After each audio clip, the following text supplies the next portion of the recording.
The sound of the projector clicking filled the briefing room, steady and cold like a metronome for nerves. My shoes pinched. I had borrowed a pair of dress heels from the base exchange, a half size too small. I was trying to ease the strap when Lieutenant Jack Cooper decided to make his morning memorable. Didn't know admin staff wore full dress blues. Now he said loud enough for the laughter to ripple across the room. I looked up slow. The coffee in my hand trembled, but my face didn't. They were all younger, 20-something officers, bright, loud, sure of their hierarchy. They saw the uniform, but not the years. To them, I was paperwork. To me, they were noise. Cooper smirked, tapping his tablet. "You can sit at the back, ma'am. We'll call you if we need filing done." I adjusted the strap of my shoe, straightened, and walked past him. The air smelled of old metal and sanitizer. The clearance gate beeped once for each ID, but when mine scanned, it beeped twice. Higher pitched like the system itself stood at attention. Cooper blinked. "Weird," he muttered.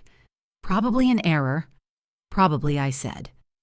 I took my seat at the end of the long oak table, the one with the brass Naval Intelligence emblem carved into its edge. My folder was plain red. No one looked twice. When Admiral Harker entered the room, snapped upright. His presence pulled oxygen from the air. He was built like authority, tall, slow in motion, but exact in sound. "Let's begin," he said, voice deep as the tide. Slides flicked on procurement routes, vendor chains, training contracts. Cooper jumped in with the confidence of someone who had never been wrong publicly. "Sir, we've optimized all logistic accounts through external consultants, cleared by command." He threw a glance my way, half grin, half warning. I didn't return it. "External consultants," Harker repeated. He looked toward me. "Commander Vance, anything to add?" The laughter froze. Cooper's smirk cracked. He looked between us like someone had misprinted a memo. "Commander Rachel Vance, sir," I said evenly. "Naval Intelligence, you asked for internal audit oversight last quarter." Harker nodded. "Right. Proceed." Cooper swallowed hard. The projector light washed my hands white as I opened the red folder. Preliminary findings indicate conflict of interest between consultant invoices and base facility codes, I said. Specifically, duplicate payments routed through third-party vendors tied to family accounts. Silence. Paper shuffled. My pulse didn't. Cooper laughed thinly. "That's ridiculous. I've seen those ledgers. There's nothing you saw summaries," I said. "The originals are stored on an air-gapped terminal. You authorized copies at 23:06 February coolth. The same night, a restricted account sent $38,000 to a holding firm registered under Vance Logistics." A low sound moved across the room, something between a murmur and a gasp. I turned the page, calm as winter rain. "The owner of that firm is Thomas Vance, my brother." Cooper's face went white. "You're making this personal?" "No," I said quietly. "You did." I could feel the laughter from earlier echo in the walls, hollow now. Someone in the back whispered, "Is that?" "Vance. The one from Coronado." The name passed like static. I didn't answer. I didn't need to. Admiral Harker leaned forward. His eyes were the kind that had seen too many lies collapse the same way, slow, inevitable. He tapped his pen once the signal that decisions had already been made. "Send it," he said. Cooper froze. "Sir, send it," Harker repeated. "Full transmission to JAG and Defense Audit." The words landed like hammer blows, clean and final. Cooper tried to speak, but the microphone crackled. No sound came. My folder closed with a soft click. The Admiral rose, nodding to me. "Good work, Commander." I stood. The room felt smaller now, the air heavier. My shoes still hurt, but the pain felt earned. On the way out, I passed Cooper. He stared down at his tablet hands, trembling just enough to betray him. Next time, I said, "Check who signs your clearance." The corridor outside was silent except for the hum of the lights. I walked slower than usual, not for effect, but because silence after noise deserves space. I paused at the end, glancing at the reflection on the glass wall, a woman in a uniform too often mistaken for decoration. For a moment, I almost smiled. Somewhere inside, the echo of Harker's order repeated in my head. "Send it. and I realized he hadn't just been talking about a file. He was talking about me. It was permission, not revenge yet, but the first move toward it. The rain over Virginia Beach that night felt like it had memorized every argument ever held at our family table. It came in sheets, slanting against the porch lights, loud enough to drown anything except pride. Tom had invited everyone over after our father's latest health scare, or so he said. In truth, he liked the theater of pretending we were still a family. I showed up in uniform, straight from base shoes, still damp from the docks. When I walked in, the conversation paused just long enough for me to notice it. My brother grinned too wide to be kind. "You still wear that thing everywhere, huh?" he said. "Must be nice not worrying about real work." I smiled the way you do when a cut hasn't started to sting yet. "Real enough," I said, setting down the casserole I'd brought. The room smelled of rosemary and wet carpet. Our father coughed from the recliner, remote in hand, muttering something about politics. I hadn't seen him in months, but the only greeting I got was a nod toward the kitchen. I told myself it didn't matter. It always did. Dinner moved in fragments, Tom bragging about his contracting firm, his girlfriend laughing at the right moments, my father interrupting to complain about taxes. No one asked about deployments or clearances or the lives I'd written reports about. Family had become a room where my service didn't fit. When I excused myself to leave early, Tom followed me out to the driveway. The rain had turned the gravel slick, and his truck sat low on one side, tire half sunk. "You still carry tools in that fancy car of yours?" he asked, voice sugar-coated. "Figured you'd be strong enough to handle a little thing like this. You wear the uniform, right?" He smirked, holding out the jack like a joke. The headlights painted his face bright and hollow. I looked at the tire, then at him. "Sure," I said. "Step back." The rain hit hard, needling my hands as I loosened the bolts. My hair stuck to my neck, the smell of metal thick in the air. Tom hovered, trying to look helpful, saying things like lefty-loosey, righty-tighty, as if I hadn't changed a tire in combat zones. 5 minutes later, the spare was on. I stood, wiped my palms on his towel, and said nothing. He waited for a thank you that didn't come. Instead, I looked at him. Really looked. And saw the boy who used to cry when thunder hit now, hiding behind laughter that didn't reach his eyes. "You're welcome," he muttered finally, as if he'd done something. I opened the trunk of my car, pulled out a small yellow highlighter, and placed it in his cup holder. He frowned. "What's that for?" "For you," I said. "Highlight everything you borrow from family?" He blinked, confused. The rain washed down his face, maybe hiding a flicker of embarrassment. "You're still dramatic, Rachel." "I still serve," I said quietly. The words left my mouth steady, colder than I meant them to. He looked away first. Inside, through the kitchen window, I saw my father's silhouette watching the news unmoved. Tom closed the truck door and shouted over the rain, "You don't have to prove anything, you know." I almost laughed. Proving was the only language they ever listened to. I drove home with the heater humming, my uniform damp against my skin. The highway stretched black and clean ahead, the kind of silence that demanded honesty. Every few miles, I caught myself glancing at the seat beside me, imagining the yellow highlighter glowing faintly in his truck, a private joke he'd never understand. That was the thing about quiet revenge: it doesn't burn, it seeps. At the red light near the naval base, a group of recruits crossed, running toward shelter, shouting through the storm. Their laughter carried something I hadn't felt in years' purpose without audience. I parked outside my apartment and sat for a while listening to the rain fade into drizzle. My phone buzzed with a message from Tom. "You didn't have to do that yourself. You could have asked." I typed and deleted 3 responses before sending none. Some silences hold their own rank. Inside, I hung my uniform jacket on the chair and poured tea. The apartment was small, clean, and mine. Every corner carried the weight of choosing solitude over performance. When I finally lay down, the image of that yellow marker stayed behind my eyelids, bright against the dark. I didn't hate Tom. Hatred was noise. What I felt was heavier a certainty that no apology could fix a lifetime of small dismissals. They thought strength was volume. I had learned it was precision. In the morning, I filed a note to myself for base records follow-up on vendor cross-check discrepancies, the kind of reminder that looked routine but meant more. The audit would begin quietly, as things worth doing often do. Somewhere in Norfolk, my brother would be driving to work, maybe wondering why the marker stained his cup holder gold. Maybe he'd think it was just a prank. Maybe one day he'd realize it was the first signal that the rules of this family had changed. And maybe when the truth finally came full circle, he'd remember that night in the rain, when his sister changed a tire and never asked for help again. Morning at Norfolk Base always carried the same rhythm: coffee lines, clipped boots on tile, and the faint hum of generators under the floor. I had learned to move through it quietly invisible, unless needed. That day, the base gym had a new banner hanging above the entrance: partnered with Atlantic Logistics, supporting our fitness heroes.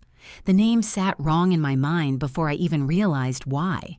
Inside the operations wing, Lieutenant Cooper was bragging again. "Got the new VIP gym pass," he said, waving the laminated card like a trophy. "Perks of being in logistics. You should try it, Commander. They even throw in coffee deliveries to the restricted wing." His grin stayed wide, careless. I walked past him toward the duty board, pretending to scan the daily reports. On the side counter sat a paper receipt next to his half-finished espresso, still wet from condensation. Delivery restricted wing. 3B clearance 5. I glanced once, then twice. The routing number printed in the corner felt familiar. I'd memorized enough family ledgers to recognize the pattern. Vance Logistics, Tom's company. My thumb hovered over my phone before I lifted it casually and snapped a photo. Cooper caught the movement. Something wrong. Nothing I said, just documenting good service. He laughed, not catching the tone. The rain outside smudged the windows, softening the world into gray. I looked at the coffee again and couldn't help the small bitter smile. "He invoices the Navy for your latte now," I murmured under my breath. Later that afternoon, during the supply chain review, Cooper leaned over my desk as if we were partners. "Need help with those requisitions. Some of us are faster at the system." "You might be right," I said, sliding the file toward him. "This one just locked." The terminal blinked. "Access denied" in bright red. His expression faltered. "Weird," he said. "It worked this morning." "Chain of command," I said evenly. "Sometimes the system knows before people do." He didn't understand it as a warning. Maybe he thought it was a compliment. At lunch, I walked past the vending machine near the east stairwell. Cooper was there again, wallet in hand. "Paperwork girls first," he joked, stepping aside like a gentleman on parade. I fed my dollar into the slot. The machine groaned, blinked, then spit the note back out. Cooper grinned and tried his. The machine swallowed his bill whole. No sound, no refund. He cursed under his breath. I waited, then tapped the side gently, the way you'd calm a stubborn engine. 2 cans clattered into the tray, both his choice of soda. "System knows chain of command," I said quietly, taking one and walking off before he could answer. The hallway behind me echoed with the rattle of coins, dropping his voice, rising in confusion. It wasn't revenge. Not yet. Just gravity. Back in the records office, the day moved as usual, endless forms, initials, seals, and signatures. Each small detail was a thread. I followed them out of habit, tracing vendor trails like footprints. Around 4, I found a cluster of purchase orders marked training materials but billed at 5 times the standard rate. The same routing number again. Tom's network ran deeper than I'd guessed. He had found a way to turn the Navy into his personal client, hiding behind names like Cooper, who didn't even know they were pawns. I leaned back in my chair, the fluorescent light flickering above. The sound of printers hummed like rain from the night before. I wondered if Tom still thought of me as the sister who changed his tire, the one who didn't mind being laughed at. The base clock clicked past 1700. I closed my files and looked out the narrow window toward the parking lot. Cooper was out there, still talking too loud, gesturing to another officer, as if confidence could erase fear. People like him never noticed the shift until it was written in an email marked confidential. I drove home under a sky the color of wet stone. Norfolk smelled of salt and exhaust, familiar and steady. My phone buzzed once with a message from an unknown number. It was Tom. Appreciate the discretion, Rach. You always did know how to keep things tidy. I stared at it until the light turned green. Then I deleted it. Some lines once crossed don't need acknowledgement. At home, I made dinner, simple pasta with olive oil and garlic. The quiet felt earned. While the kettle boiled, I wrote one line on a sticky note and pressed it to the fridge. Audit begins quietly, a reminder and a promise. Before bed, I reviewed the photo of the coffee receipt one more time, zooming in on the serial code. There it was again, his mark. The same arrogance that had followed him since we were children, dressed now in professional polish. He thought the world worked by favors. I had learned it ran on proof. The next morning, I printed 3 copies of that photo, labeled each with the date and location, and sealed them in separate envelopes. Not to send yet, just to be ready. Revenge is not about fury. It is about order. And sometimes the smallest cracks, the kind that start with a coffee receipt, can bring down walls built by generations of entitlement. When I turned off the light, the last thing I heard was the steady hum of the fridge, the note still stuck there, glowing faintly in the dark. I whispered it once to myself before sleep took over. Chain of command. It always works one way or another. The restaurant at Harbor Point looked like it had been built for people who liked being seen. The windows stretched from floor to ceiling, showing the harbor lights scattered across the water like small coins. Tom had picked the place, of course. He always chose somewhere where he could speak loudly enough for nearby tables to overhear. When I walked in, he was already waving, standing beside a woman who could have stepped straight out of a lifestyle commercial. "Rachel," he said brightly, "you look official." His tone tried to sound teasing, but it came out sharp. I smiled. "Evening, Tom." His girlfriend extended a hand. "I'm Lila," she said with the kind of warmth that didn't reach her eyes. "Tom told me you're in the Navy. That's so brave." Her perfume was expensive enough to sting. "Just doing my job," I said, shaking her hand. Tom motioned to the waiter. "I ordered the scallops for you. They're incredible here." I looked at the plate already arriving, smelled the faint salt and butter, and said calmly, "You remembered wrong. I'm allergic." He blinked, surprised. Still, I thought that was just a phase. "Allergies don't evolve with personality," I said lightly, then turned to the waiter. "Could I have a boiled egg salad, please, extra vinegar?" The waiter nodded, relieved to escape the tension. Tom laughed too loudly. "You and your vinegar. Some things never change." "Some shouldn't," I said. Lila leaned forward, swirling her wine. "Tom's been telling me about your work. Something with paperwork, right?" I glanced at Tom. His grin faltered. "Something like that," I said. The salad arrived. I ate slowly, listening to Tom talk about his latest business contract. $8 million, he said, almost whispering the number, like it might vanish if he said it too loud. First Navy deal. Took months, but we locked it down. The contractor's code came through last week. I raised an eyebrow.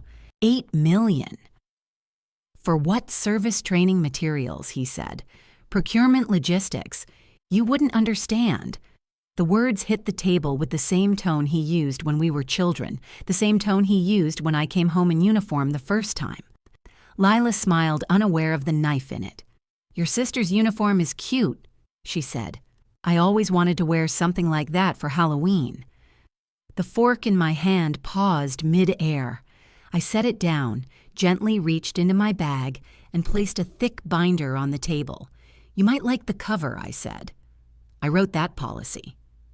Tom's laughter stopped halfway out of his throat. The restaurant hum filled the silence that followed the sound of forks and quiet curiosity from nearby tables. He tried to smile again, reaching for the breadbasket. "You've always had a sense of humor. I lost it somewhere between deployments," I said. "But I still remember good grammar." His eyes narrowed, but he forced a laugh. He lifted his phone to check a message, and for a split second I saw it reflected in the wine glass, the subject line glowing faintly in the dim light. "Procurement urgent. The email header read "Forward to Jack." The last name didn't need spelling. I took a sip of water, heart steady. He thought I hadn't noticed. He thought he was still the one in control. "Everything okay?" I asked. He locked his phone quickly. "Business," he said. "You wouldn't understand logistics." I smiled, then a small, deliberate thing. "You spelled logistics wrong on your proposal," I said. His hand froze halfway to his glass. "Twice." Lila frowned. "Really?" He forced a chuckle. "She's joking. Am I?" I said softly. The table went still. The waiter passed by at that moment, unaware, asking if we wanted dessert. "No," I said, "just the check." Tom's face had turned a shade paler under the restaurant lights. "You came here to embarrass me." "You invited me," I said. "I just came to eat." "You've always been dramatic," he muttered. "You've always underestimated spelling," I replied. It wasn't anger in my voice, just precision, the kind that hurts more. When the bill came, I reached for it first. "I'll cover my part," I said. He waved a hand. "I got it." "Of course," I said. "You'll just invoice the Navy later." His head snapped up. "What did you say? Nothing important," I said, standing. "Good night, Tom. Good night, Lila." Outside, the harbor wind was sharp against my cheeks. The water below shimmered under the dock lights, moving like slow glass. I stood there for a minute, breathing it in. It wasn't satisfaction I felt. Not yet. Just the quiet weight of proof forming in the background. When I reached my car, I looked back through the window. Tom was staring at his phone, face drawn tight, Lila saying something he didn't hear. The distance between us had never looked so measurable. Driving home, I replayed the moment in my mind, the reflection of that email, the subject line glowing like a fuse. The next move wouldn't come tonight, but it would come. And when it did, it would be clean, factual, and irreversible. I parked outside my apartment, opened the window, and let the sound of the sea roll in. The salt air carried the faint echo of Tom's voice, the arrogance wrapped in every word. It was almost funny how he kept saying, I wouldn't understand logistics when understanding the chain of command was the only reason his world still stood. I smiled to myself, whispering the words as I turned off the lights. Procurement. Urgent. Some lessons teach themselves eventually. The data room always felt colder than the rest of the base, the kind of cold that hummed through metal and skin until even thoughts seemed to slow. I swiped my badge and waited for the light to turn green before stepping inside. The hum of the air gap terminal filled the silence steady as breath. Rows of files glowed faintly across the screens, each one a small secret. I typed in the vendor IDs from the previous week's procurement list, cross-checking against the invoice log I had printed earlier.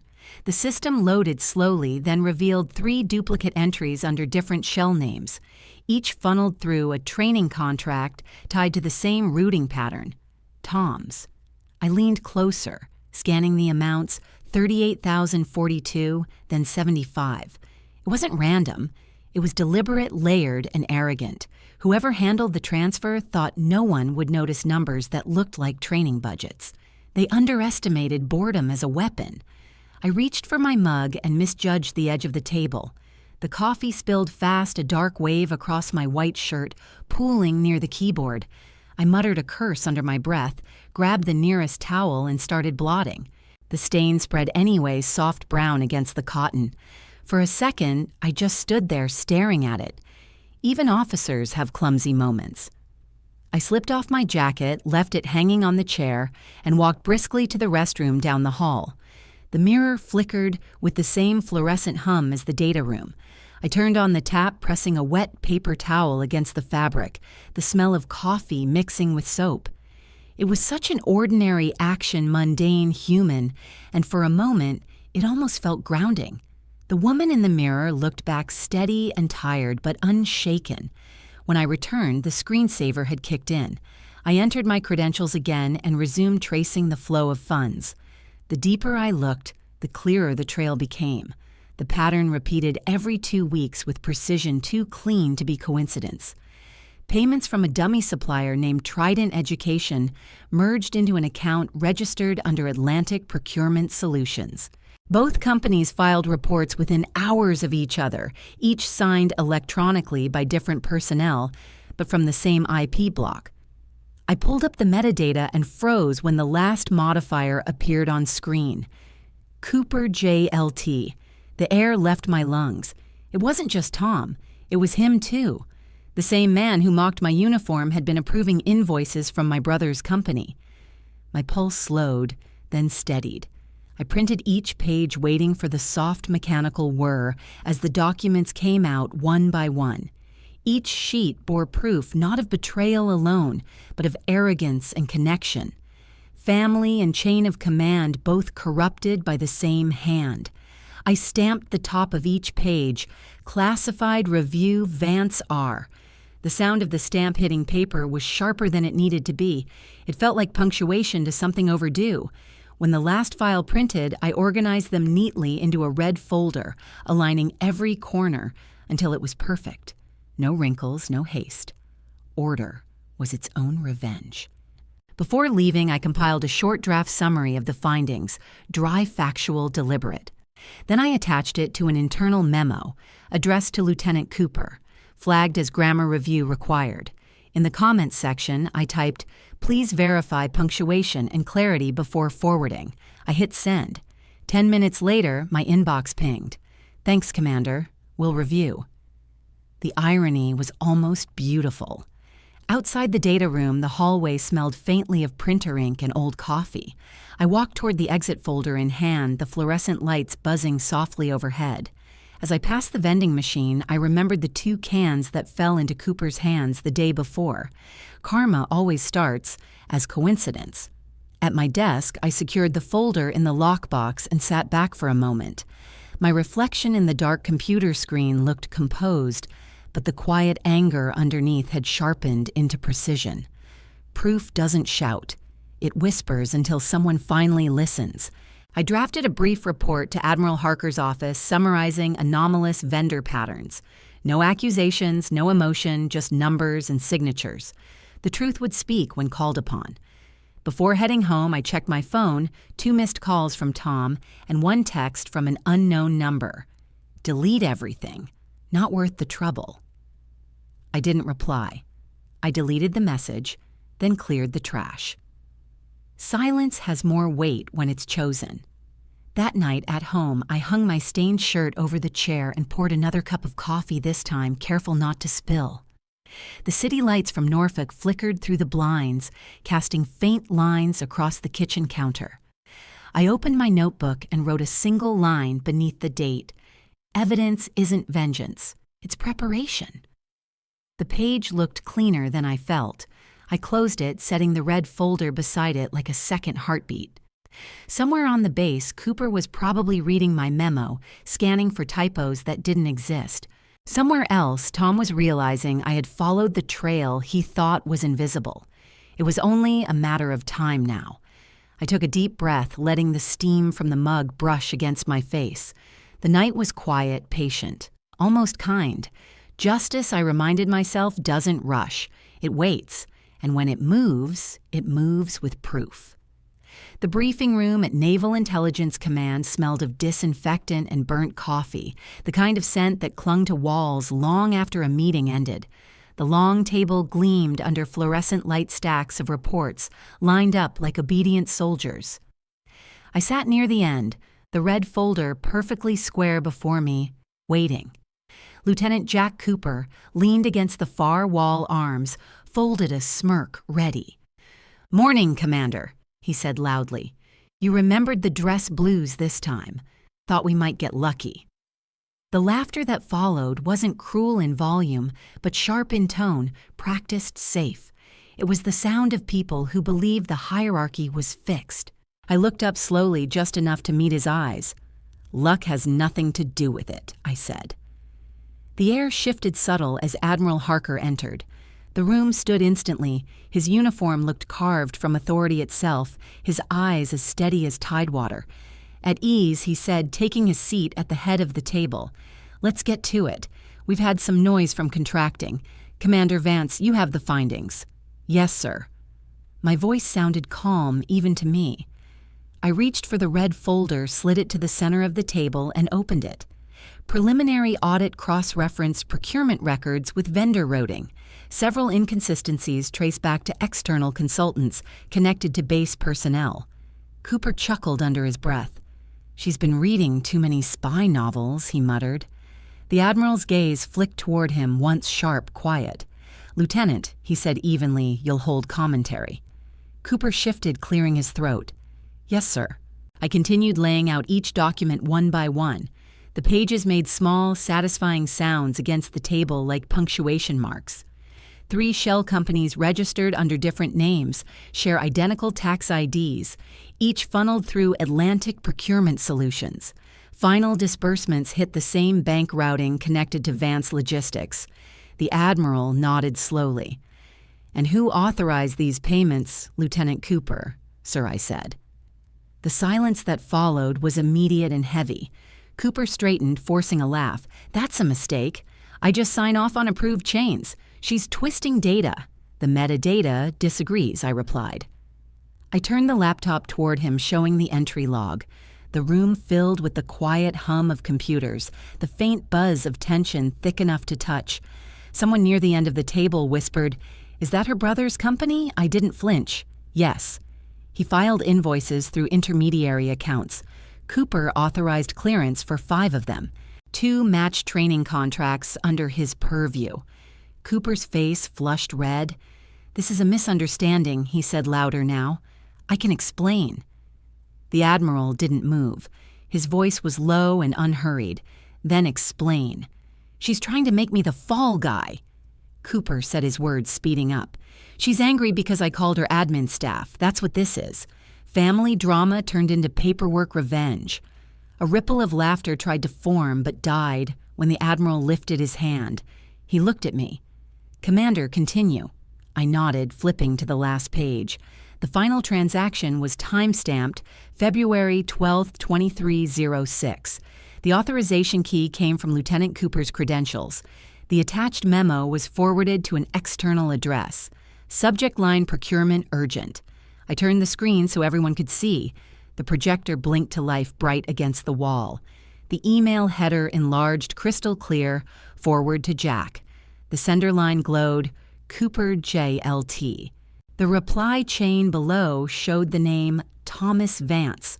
The room went utterly still. Cooper's voice cracked. "That's taken out of context." "Context doesn't rewrite headers," I said. His jaw tightened. "You think this makes you some kind of hero?" "No," I said quietly. "It makes me responsible." The Admiral leaned back, fingers steepled. "Lieutenant Cooper, stand up." Cooper hesitated. "Sir, stand." He obeyed slowly, face drained of color. The Admiral pressed the intercom. "Send them in." The door opened. 2 officers from the JAG Corps entered, their badges, visible expressions unreadable. One carried a small evidence case. "Lieutenant Cooper." One said, "You are required to surrender your laptop and base credentials for immediate review." "This is insane," Cooper snapped. "Sir, you can't." "I just did," Admiral Harker said.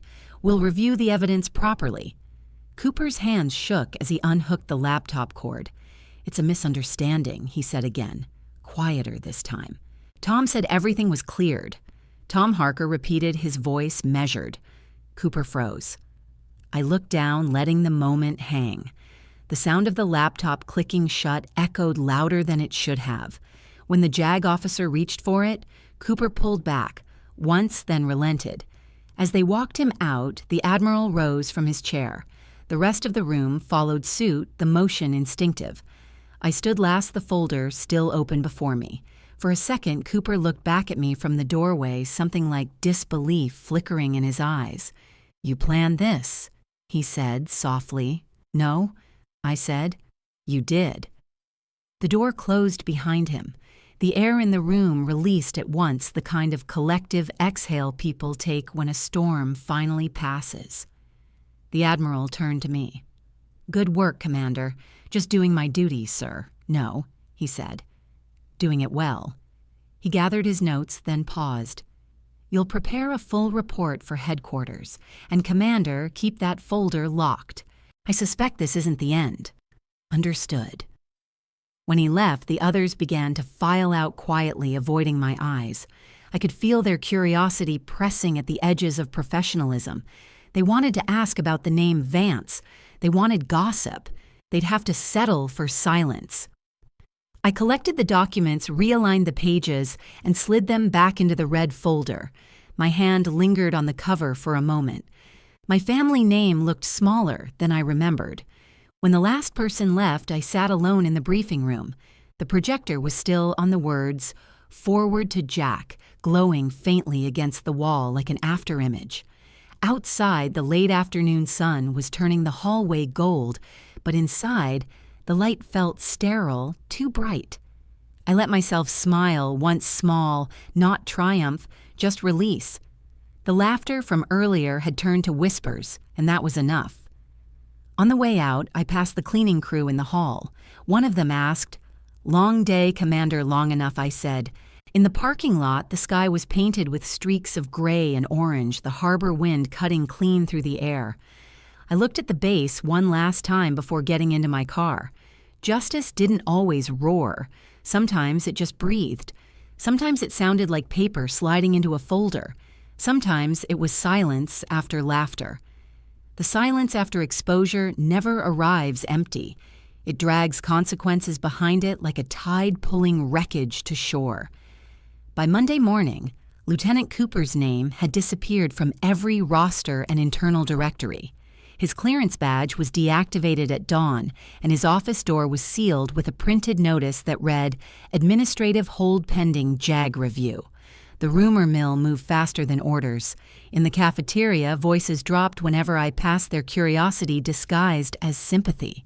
I kept walking. At headquarters, the atmosphere was clipped and polite, as though everyone had agreed to pretend the scandal had come from nowhere. By noon, an email arrived from Legal Vance Logistics under federal subpoena. Full cooperation required. I stared at the screen for a long second, then clicked delete. I didn't need to read the rest. That evening, my phone began to vibrate relentlessly. First came a message from my father. "We take care of our own. What have you done?" The phrasing stung, not because of anger, but because it sounded rehearsed, like something he had said his whole life without understanding its weight. Then came my mother's voicemail voice, trembling but controlled. "Rachel, you've gone too far this time. Your brother's under investigation. Do you understand what this means for the family name?" I pressed delete. Then another message arrived, "Tom. You think you're some kind of hero? You've ruined everything. Dad says you're not welcome at the house. Don't come near Mom." I didn't respond. I turned the phone face down on the counter and listened to the hum of the refrigerator filling the space between us. Outside, the world looked unchanged. Inside, the air felt heavier. The next morning, I stopped by base security to update my emergency contacts. The officer behind the counter glanced up when I slid the form across. "You're removing your brother." "Yes," I said. "Family circumstances." He nodded, stamped the paper, and filed it without question. Simple, legal, quiet. Later that day, I stopped at the hardware store on my way home and bought a new set of locks. The clerk, a man with weathered hands, looked at me and said, "Moving in or moving on, both," I said. It made him smile faintly, not understanding the truth buried in it. Back at my apartment, I sat at the kitchen table watching the news. The anchor's voice was smooth and detached. Sources confirm the Navy is cooperating with federal investigators in a procurement scandal involving external contractors. No names released at this time. I sipped my coffee. The taste was sharper than usual. My phone buzzed again, another message from my father. "You embarrassed us. Remember who you are." I set it down without reading further. For the first time, their words sounded smaller than silence. That evening, I took the trash out the red folder still locked away inside my safe. My neighbor, Mrs. Caldwell, leaned over her porch railing as I walked past. "Rachel," she called, eyes bright with curiosity. "You in the news?" I looked up at her and smiled faintly. "Wrong channel," I said. She laughed, satisfied enough not to pry further. The next few days settled into a strange rhythm.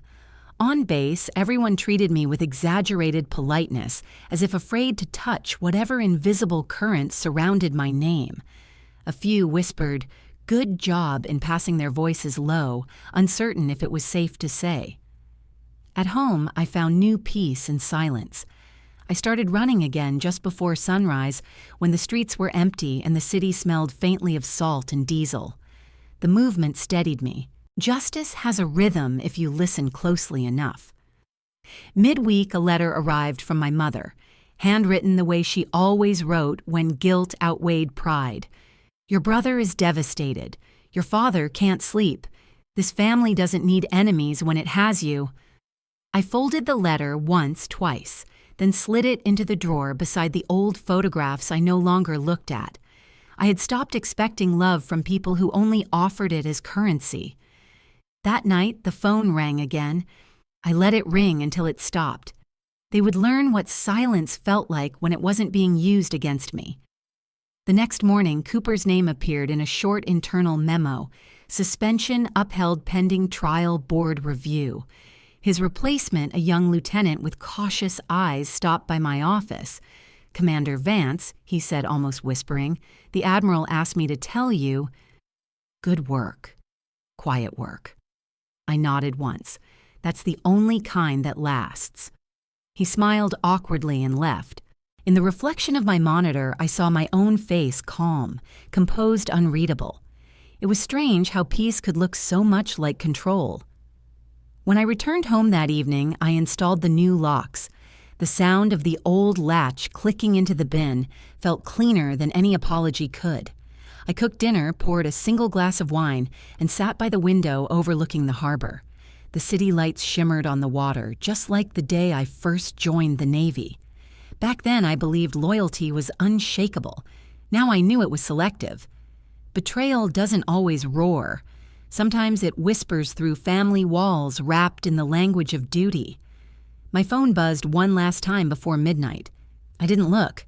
I turned it off instead, placing it gently beside the empty glass.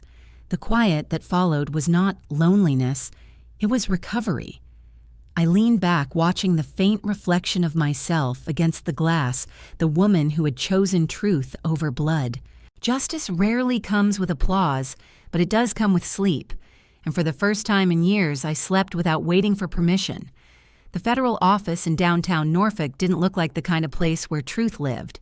It was gray and square, and far too quiet, with a seal on the wall that made everyone's posture straighten, whether they meant to or not. I sat at the end of a long conference table, a recorder blinking red in front of me. The agent across the table, a man with patient eyes and a tie that looked older than his badge, clicked his pen once before speaking. "Commander Vance, thank you for coming in voluntarily. We understand your brother, Thomas Vance, is currently being held for questioning at the Chesapeake facility. We'll need you to confirm a few transactions for the record." His tone was courteous but firm, the kind that left no room for performance. I nodded. Of course. He opened a folder and slid a copy of a wire transfer toward me. This one. 38,000 routed through a company called Trident Education. "It's a shell," I said simply. "Created to move Navy funds into my brother's accounts." His brows lifted, slightly impressed by the lack of hesitation. "You're certain I checked the routing logs myself, and you had access to those logs because I wrote the audit protocol they violated." He almost smiled. "Convenient. Efficient," I corrected. The agent scribbled a note. "Were you aware of your brother's business dealings prior to this?" I shook my head. "Only the ones that required my bailouts." He looked up curious. "Bailouts." "Personal ones," I said. "Over the past 5 years, I've transferred small amounts to him whenever he said he was in trouble. Rent medical business gaps. He said he'd pay me back. He never did. Do you have records every cent?" He nodded, satisfied. "That'll help." The questioning went on for nearly 2 hours. I answered each prompt cleanly, the way I'd been trained to during internal reviews. I avoided speculation, kept emotion folded neatly beneath professionalism. When they were done, the agent turned off the recorder. "Commander, one more thing. If we subpoena your personal accounts, will we find anything irregular?" I looked him straight in the eye. Only proof that I learned the cost of loyalty the hard way. He paused, then nodded once. That's all for now. Outside, the late afternoon light hit the federal building in strips of gold too bright against the concrete. I took a breath and walked toward the parking lot. My phone buzzed before I reached the car. The caller ID said Bennett and Rowe Family Law. I almost ignored it, but curiosity won. Commander Vance, I said. A smooth voice answered, female rehearsed. Miss Vance, this is attorney Melissa Rowe. Your parents retained our firm. We'd like to discuss potential defamation concerns regarding your statements to federal investigators. I let out a short, humorless laugh. Defamation, yes, she said carefully. Your family feels your cooperation may harm the family brand. The family brand, I repeated. That's what they're calling it now. You should understand, she continued, this could damage public perception of, I'm not part of their brand. I interrupted. I'm part of the evidence. Silence stretched on the line for a beat too long before she cleared her throat. I'll note your position. Do that, I said, and hung up. When I got home, the sky had turned lavender, the kind of color that made the harbor look painted. I changed out of uniform, poured myself water, and opened the old leather notebook from the drawer. It was my personal ledger, the one I had started keeping years ago, when Tom first said he'd pay me back next month. Each page was dated every transaction written neatly in blue ink. 200 here, 400 there. Plane tickets, emergency equipment. One entry stood out 10,000 labeled loan for training expansion. That had been 3 years ago. He had called me crying that night, saying the bank refused him. I had wired the money without a second thought. Family, I told myself then, was supposed to mean trust. Now it meant liability. I flipped through the pages, each one a small confession of misplaced faith, then pulled my laptop closer. I scanned every page, saved the files, and labeled the folder, Personal Transfers Exhibit B. Then I wrote a note to the federal accountant handling the case forensic support personal corroboration of unauthorized financial assistance. I attached the scans and hit send. 10 minutes later, the confirmation email arrived. I stared at the words received and logged until they blurred. That notebook, once a quiet record of guilt, had become evidence. My brother's safety net was now his trap. It wasn't vengeance. It was accuracy. That evening, as I was washing dishes, my phone buzzed again.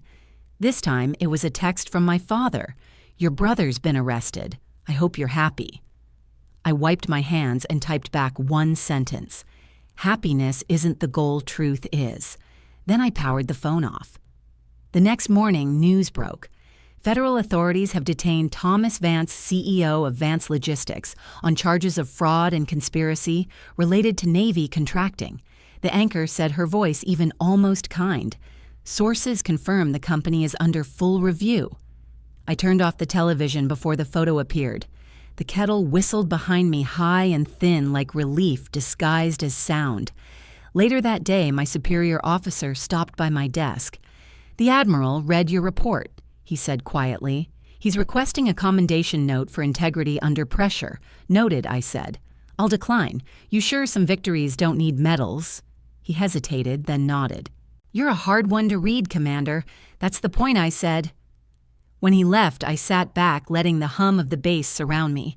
Outside, the wind had picked up, rattling the flagpole until the metal snapped softly against itself. I thought of my brother sitting in a federal room somewhere staring at the same kind of gray wall I had stared at days before. Maybe he would realize silence wasn't control, it was consequence. That night, I returned home, opened my safe, and placed the old notebook inside beside the red folder. The two sat there together, one built from numbers, the other from evidence. Both told the same story, betrayal measured in dollars and signatures. I closed the safe and leaned against the wall, the quiet pressing close around me. I whispered to no one. Family ties cut cleaner when they're made of wire. The ceremony was held in a small hall inside Norfolk Command, the kind reserved for moments the public never sees, but history quietly records. No press, no speeches for headlines, just a row of officers in dress blues and the steady rhythm of formality. The smell of polished brass and floor wax filled the air, a scent every sailor knew as both comfort and weight. I stood near the back of the line, second row from the Admiral's dais, hands clasped behind me, posture steady. The walls hummed faintly with the sound of the ventilation, the kind of stillness that amplifies every heartbeat. When Admiral Harker entered the room, rose as one. He walked with the easy authority of someone who had seen too many storms to be impressed by applause. At ease, he said, his voice even.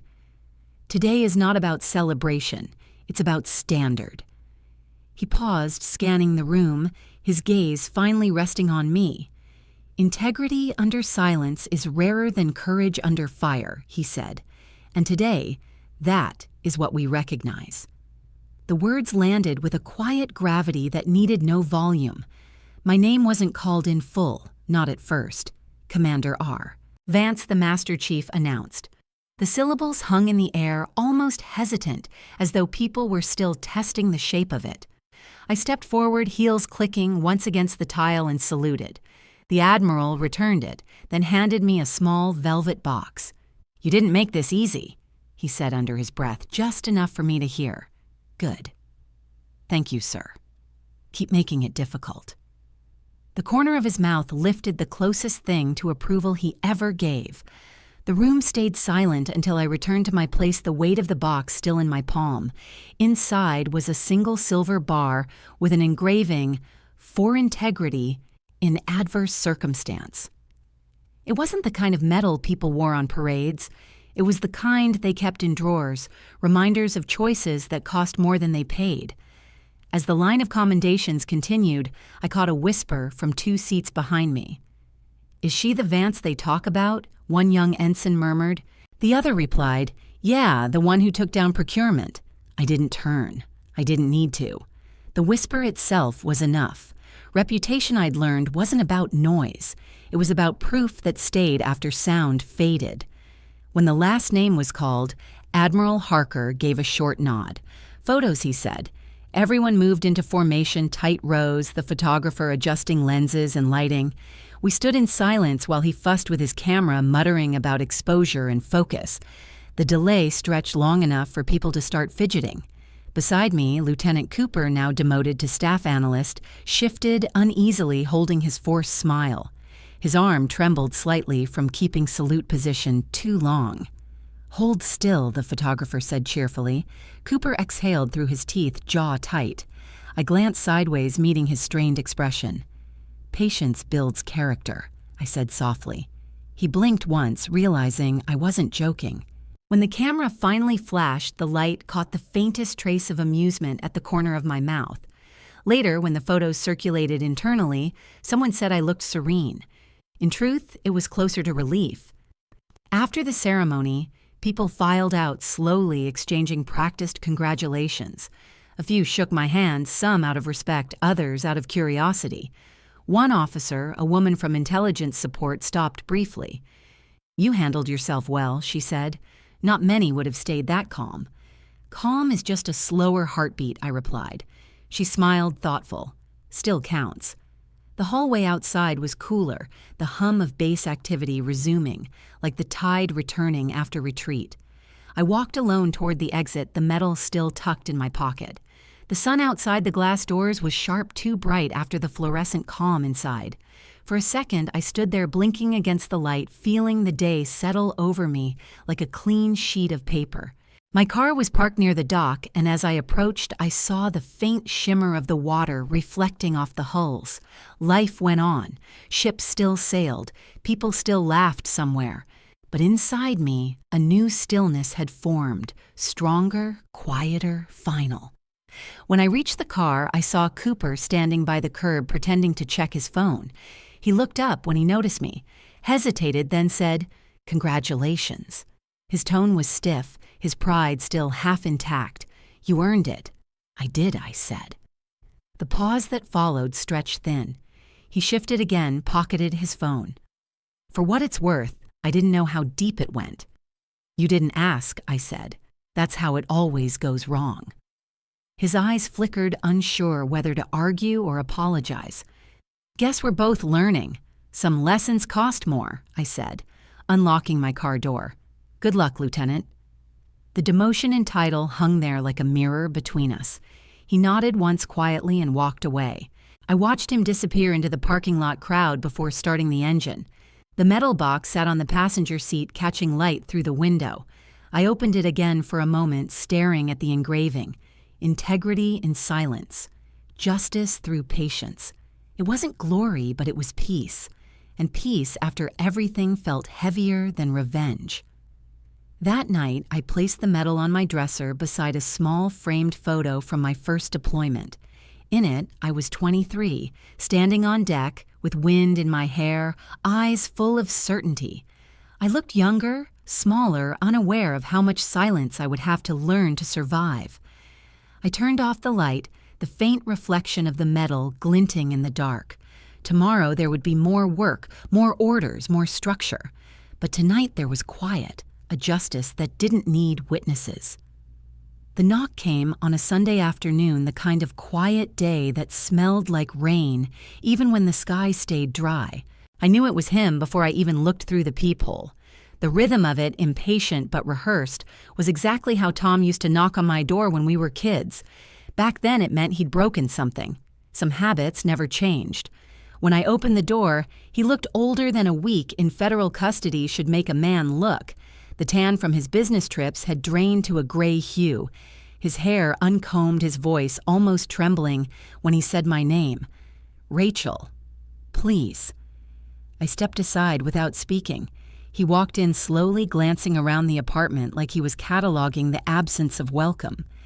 You look good, he said, finally trying for a smile that didn't fit. You don't, I replied. He laughed once, weakly. Guess I had a rough week. You mean a rest? The word landed flat, factual. He rubbed his face, sighing. They let me out pending review. Dad called in every favor he had left. They froze the accounts. I can't even buy gas. I moved to the kitchen, filled the kettle, and set it on the stove. Tea. Yeah, sure. He sat at the table, shoulders slumped. I know you hate me right now, but you have to understand. I didn't mean for it to go that far. Cooper said it was routine, just temporary routing. We were supposed to fix it before audit season. The kettle began to hiss. So it was a mistake, I asked. A mistake that lasted 2 years. He didn't answer, Rachel. He said, after a long silence, Dad's sick. The stress. It's bad. He keeps saying you're destroying the family. You know how he gets. Manipulative, I said. Loud, protective, Tom said softly. He's just old. He doesn't understand all this paperwork. I poured the tea, sliding a cup toward him. You're asking me to fix it. I'm asking you to help, he said quickly. You're still in. You have contacts. You could talk to someone, just smooth it over. I sat down across from him, the steam from the cup curling between us. You want me to clean up your fraud. Don't say it like that, he said sharply. We're family. I nodded once. Exactly. And that's the problem. He stared at me like he didn't understand. Or maybe he did and didn't like the answer. I thought family meant something to you, he said finally. It does, I said. It means accountability. He slumped back, rubbing his temples. Rachel, please. I'm begging you. If not for me, then for Mom. She's scared. She says you won't even answer her calls. I stopped answering the day you turned my name into a routing number. He flinched. That's not fair. Fair, I said quietly. Fair is for people who don't forge signatures. The kettle clicked off behind me. I stood, opened the drawer by the counter, and took out a thick envelope sealed in brown paper. I set it on the table beside his cup. He looked at it warily. What's that? Everything you owe me, I said. Every dollar, every favor, every lie you told me to cover for you. Rent loans insurance that time you said you couldn't afford Mom's medication but bought yourself a new truck. His eyes flicked to the envelope, then back to me. Why are you giving this to me? I'm not, I said. I'm returning it. I pushed it toward him. Pick up what you dropped. His hand hovered over the envelope but didn't touch it. Rachel, I'm sorry, he whispered. I never meant to hurt you. You didn't, I said. You trained me. Trained you to recognize a parasite when I see one." His face fell, the words sinking slow like stones. He reached for the envelope again. "I'll pay it back." "I swear, you can't," I said. "Money isn't the debt here." He swallowed hard. "Then what is trust?" The word hung between us, heavier than any number printed on paper. He leaned back, eyes wet now, voice cracking. "You think you're better than us?" "No," I said. "I think I finally stopped bleeding for you." He stared at me for a long time, then stood. "Dad's right. You've changed?" "Good," I said. He moved toward the door hand on the knob. "You'll regret this," he said, voice low. "Maybe," I said, "but at least it'll be my choice." He hesitated, waiting for softness that never came, then opened the door. The hallway light cut across his face, making him look smaller. Before he could leave, I spoke once more, voice steady. "The Navy doesn't fix what you broke for profit." He froze, turned halfway eyes pleading. "Rachel." The door closed gently, the click final and clean. I stood there for a moment, listening to the muffled sound of his footsteps fading down the hall. Then I exhaled. The quiet that followed didn't feel heavy anymore. It felt earned. I picked up his untouched tea, poured it into the sink, and washed the cup. Outside, the rain that had been threatening all afternoon finally started. Soft at first, then steadier, tapping against the glass like punctuation to a story that had gone on too long. I looked at the envelope still sitting on the table, the seal broken bills and receipts, half spilled. Proof, not payment. Justice, not revenge. I folded it once and dropped it in the trash. Some things didn't need returning. The letter arrived on a Thursday morning, tucked among routine envelopes and maintenance notices. No markings on the front, just my name written in clean cursive and a faint imprint of the Naval Command seal pressed into the paper. Inside was a single page, folded once, and beneath it something small and solid, wrapped in tissue. I sat down at the kitchen table before opening it, the quiet hum of the refrigerator filling the room. The handwriting was unmistakable. Admiral Harker's penmanship looked like it had been trained by blueprints, precise, no flourish wasted. "Commander Vance, I don't send many letters. Most of what needs to be said is said in reports, debriefs, or directives. But some actions exist outside paperwork. Some deserve silence and a seal. What you did wasn't convenient, it was corrective. You didn't just protect the Navy's budget. You reminded the system that integrity has a price. Enclosed is a coin. You know what it means. Send it when it's time. Respectfully, Harker." I unfolded the tissue, and there it was, a polished brass challenge coin engraved with the words, "Integrity under silence" on one side, and "Send it" on the other. The weight of it surprised me denser than it looked colder, too. I turned it in my fingers, watching the morning light catch on the engraved letters. It wasn't just a token, it was a verdict. I stood, walked to the shelf where I kept the old photo of my mother, the one taken years before she passed. In it, she was sitting on the front steps of our childhood house, sunlight cutting through her hair, expression calm but fierce in its own way. She used to tell me that honor wasn't about medals or applause. It was about doing the right thing when no one clapped. I placed the coin next to the frame. "He said, 'Send it,'" I murmured. Her silent smile in the photo almost looked like agreement. The apartment was warm that morning, a quiet warmth that felt earned. I made coffee, sat by the window, and let myself stop for the first time in months. The headlines had moved on. The investigations were still ongoing, but my part was finished. The world would never know my name in those reports, and that anonymity felt like peace. Later that afternoon, I was installing new weather stripping on the front door, one of those small weekend repairs that had no urgency until you finally started. I needed something to hold the door slightly open, so I reached for the nearest object, the coin. I slipped it under the door, adjusted the hinge, and as I leaned forward, it slid out of place, clinking loudly against the floor. The sharp metallic ring echoed through the quiet apartment. For a moment, I just stared at it. Then I laughed. Real laughter, not the restrained kind that sounds like exhaling through professionalism. The sound startled even me. I picked the coin up, wiped it with my sleeve, and placed it back in the small velvet box with the medal from the commendation ceremony. Some things didn't need to hold doors open. Some belonged where honor slept. As the sun dipped behind the buildings, I turned back to my desk. The red folder from months ago was there, along with an open laptop. The cursor blinked over a new document titled Anonymous Distribution Policy Integrity Module. I had been working quietly on it for weeks, a new training protocol built from the cracks I had seen firsthand. Every line designed to make kickback patterns impossible to hide, every example written in plain language that even a junior clerk could recognize. It wasn't about punishment anymore. It was about prevention.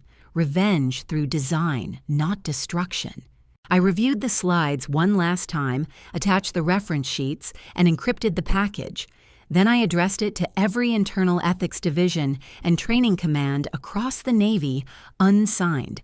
Subject line policy reinforcement, initiative for review. I hesitated for a second, hovering over the send key. The coin's phrase echoed in my head, simple and final. Send it. I clicked.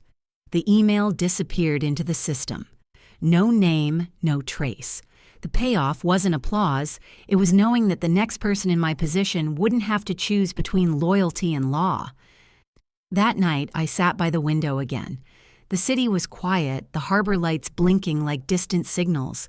Somewhere out there, another command was opening an anonymous email that would make its way through every rank, every chain of approval. Justice didn't always roar. Sometimes it whispered through policy. I thought about Tom then, about the last time I saw his face in the rain. Maybe someday he'd understand that justice isn't vengeance. It's the consequence of pretending the two are different. The wind picked up, carrying the faint smell of salt water through the open window. I took one last look at the coin on the shelf, glinting beside my mother's photograph. Her eyes caught the same light as the engraving, steady, patient. Send it, I whispered again this time, like a prayer. I turned off the lamp and walked toward the bedroom. On the way, I glanced at the closed safe where the ledger and commendation papers rested together. No noise, no drama, just evidence of a line held. For the first time in years, the silence didn't feel like isolation. It felt like home. The morning air at Chesapeake Bay carried the salt and chill of early dawn. The water was calm, soft waves tapping the pier like slow applause. The small ceremony wasn't in the official calendar, but everyone who mattered was there. A dozen uniforms in neat rows, brass-polished shoes lined with precision. I arrived early, uniform-pressed hair pinned tight. The seagulls wheeled above their cries, sharp against the hush of discipline. A young ensign stood by the flag, fumbling with a loose button on his jacket. "Hold still," I said quietly. He froze. I took a needle from the emergency kit in my pocket, threaded it fast, and stitched the button back in place. "You'll want this done before inspection," I added. He nodded, cheeks pink. "Thank you, ma'am." "You're fine," I said. "We've all had a button day." His small grin was the only warmth in the cold breeze. The chaplain began the invocation voice steady words about service silence and the sea. I listened, but not for meaning, only rhythm. The Navy taught you that words came and went, but tone stayed. As the final prayer faded, I saw movement at the edge of the formation. Admiral Harker approached slow and deliberate. He wore no medals today, just his insignia and the calm authority of a man who'd outlasted storms. When he reached me, he didn't speak. He simply saluted. The gesture was sharp, formal, absolute. For a heartbeat, the only sound was the flag snapping once in the wind. I returned the salute, the kind that says everything words shouldn't. The Admiral dropped his hand and stepped back. "Good to see you, Commander," he said at last. "Sir, you still keeping the place honest?" "Trying to," I said. He gave a short nod. "Keep doing that. The system needs ghosts." He turned toward the line of officers, but the quiet murmur that followed wasn't from them. Somewhere behind me, one of the chiefs whispered low enough to think it wouldn't travel. "That's Vance," he said, "the one they called Ghost Auditor at Coronado." The name rolled through the group like a ripple through still water. A few heads turned not in mockery but in something close to awe. I didn't look at them. Titles were noise. Results were memory. The ceremony continued, brief speeches, folded flags, the sound of boots on deck. When it ended, people broke into small clusters, shaking hands, talking softly. I walked toward the edge of the pier where the light hit the water. The coin from Admiral Harker rested in my pocket, cool against my palm. The inscription pressed faintly through the fabric, "Send it." For a moment I thought of everything that phrase had come to mean: orders, decisions, boundaries, justice. Sending truth out into a world that often preferred silence. The horizon shimmered where the sunlight met the tide. For the first time I let myself breathe without counting seconds between breaths. Behind me, the ensign I had helped earlier called out, "Ma'am, photo." He held up his phone awkwardly. I smiled. "Sure." We stood side by side as he framed the shot. "Smile, Commander," he said. I did. The picture captured more than either of us knew a simple image of two officers, one just starting one, done fighting for visibility. The bay behind us looked endless. When he thanked me again, I touched his sleeve lightly. "Keep your paperwork clean," I said. "It's how wars are really won." He laughed, thinking it was a joke. I didn't correct him. On my way back to the car, I passed a group of officers still whispering. The word auditor drifted again, then faded. I wasn't supposed to hear it, but I did. And this time, I didn't mind. The nickname wasn't an insult anymore. It was a record. Proof that I'd turned exposure into education mistakes, into manuals, betrayal into blueprint. The road along the bay was empty. I drove slow, window cracked open, the salt air rolling through. At a red light, I reached into the passenger seat and picked up the folder marked "Personal Effects." Inside was a single quote I had written months earlier, meant for the next round of recruits. Uniform or not respect was never given, it was sent. The light turned green. I folded the paper, tucked it back in, and drove on. The water shimmered beside the road, vast and forgiving. For once I didn't think about reports or ranks or the weight of expectation.